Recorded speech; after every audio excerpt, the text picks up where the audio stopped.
Eh bien, nous sommes en direct des 30e rendez-vous du cinéma québécois et vous êtes sur le tapis rose de Catherine. Elle est juste là, mais vous la voyez pas. Elle est là. C'est la 30e édition des Rendez-vous du cinéma québécois et c'est le film Bestiaire de Denis Côté qui ouvre la parade. Un film contemplatif sur des animaux tournés au Parc Safari. Un choix audacieux pour les Rendez-vous du cinéma québécois. C'est ce que vous saurez sur le tapis rose de Catherine.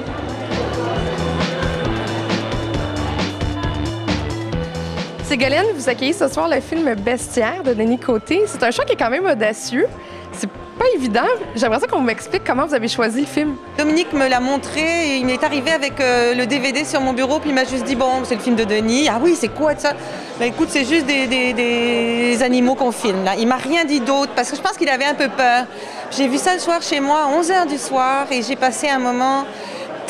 un délicieux moment de cinéma. Il faut absolument que je salue l'audace d'un événement comme les Rendez-vous du cinéma québécois de mettre ça en ouverture. Oui, ça te fait quoi justement quand on l'a proposé? Ben, au début, j'y croyais pas vraiment. Je me souviens d'avoir dit au directeur de la programmation, « Ben, t'es pas sérieux, c'est votre 30e anniversaire, vous voulez Michel Côté sur votre tapis rouge? » Et il m'a dit, « Non, c'est la sorte de cinéma, on veut mettre notre poing sur la table, on veut faire la promotion d'un cinéma qui est un peu différent et marquer le coup pour nos 30 ans. » Après avoir vécu Sundance Berlin, la réaction dans le public, c'est...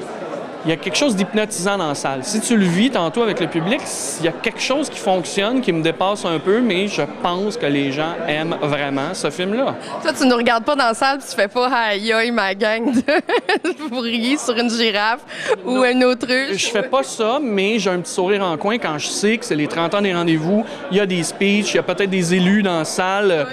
Il y a quelque chose qui est supposément festif, puis là, on va arriver avec un espèce d'objet comme ça, très silencieux, très contemplatif. Ben, faut avouer que ça va un peu dans le contraire du vent, là.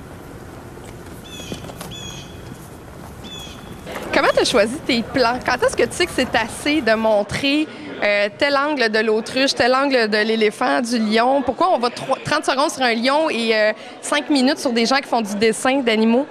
Il n'y a pas de psychologisation, il n'y a pas de narration. Qu'est-ce qui reste? Il faut sculpter dans l'abstraction. Moi, je sais que je regardais des plans avec le monteur et tant que le plan nous intéressait dans le rythme, dans son ensemble, c'est du langage cinématographique. À la limite, ça se dit pas en mots comme on le ressent, mais ça n'a rien à voir avec une performance d'acteur ou avec un rythme ou avec du divertissement. C'est pas un film qui a été fait dans le but de divertir les gens, c'est autre chose.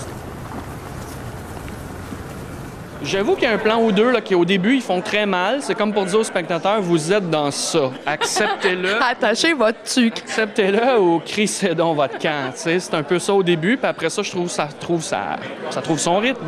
Tu as des non-acteurs qui sont dans le film, qu'on voit, qui sont très secondaires, mais qui sont quand même là. Est-ce que tu les as castés quand même, ces gens-là, ou ils étaient là par accident? Bien, j'avais besoin de mettre des humains dans le film parce que je voulais vraiment montrer des énergies entre les humains et les animaux. Tous les gens que vous voyez à l'écran, c'est des employés du Parc Safari qui étaient prêts à se laisser filmer. Ils sont très mis en scène, ils sont placés pour la caméra. Au final, les gens du Parc Safari, je sais pas vraiment ce qu'ils pensent du projet. On m'en a parlé un peu, ils sont très, très perplexes. Ils savent que c'est pas un objet de promotion, c'est pas un outil promotionnel. Ça a arrêté le bout. Denis Côté fait une pub pour le Parc Safari. Là, ils m'ont un peu demandé si c'était un film qui veut un peu dénoncer les zoos. Je dis, ben non, monsieur. Puis on avait des bonnes discussions. Il y avait l'avocat du Parc Safari qui voulait me parler. Eux voulaient quand même savoir si j'essayais pas de les piéger. Il y a des scènes un peu sombres là, dans le film. On a eu des bonnes discussions, mais je m'attends pas qu'il y ait 80 employés du Parc Safari ce soir ici. Bestiaire prendra l'affiche au mois d'avril et d'ici là, bien, je vous souhaite du bon cinéma québécois. Tu as travaillé avec lui dans le film Curling. Comment tu te sens? Est-ce que tu l'as épaulé un petit peu? Pas en tout. Je me sens rejeté, je me sens trahi, je me sens abandonné comme une bête sale au bord de l'autoroute. Ouais, j'ai hâte de voir l'interprète qui va être en nomination dans son film.